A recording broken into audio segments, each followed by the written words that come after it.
మీరు కేసీఆర్ దగ్గరుండి చూశారు, గజ్వేల్ ఇష్యూ చూస్తూనే ఉంటారు.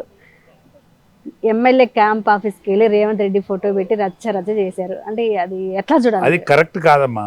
రేవంత్ రెడ్డి ఫోటో పెట్టుడు కరెక్ట్ కాదు. ఒకవేళ రేవంత్ రెడ్డి ఫోటో పెడితే ప్రతిపక్ష నాయకుని ఫోటోలు కూడా వీళ్ళ ఆఫీసులలో పెట్టాలి. ప్రతిపక్ష నాయకుని ఫోటో, ప్రధానమంత్రి ఫోటో కూడా వీళ్ళ ఆఫీసులలో పెట్టాలి. లేదంటే ఎవరి పార్టీ ఆఫీసులో ఆ నాయకుని ఫోటో పెట్టుకోవాలి.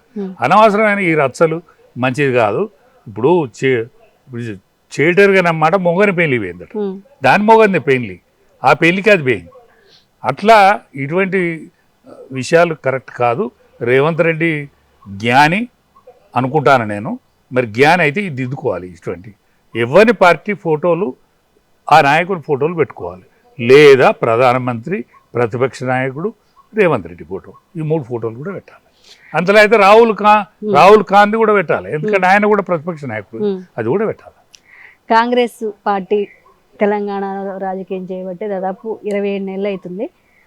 వాళ్ళు ఇచ్చిన హామీలు కావచ్చు, ప్రజెంట్ దాదాపు కొన్ని రోజుల నుంచి కాంగ్రెస్ పరిపాలనలో భూ ఆక్రమణలు జరుగుతున్నాయి అంటున్నారు.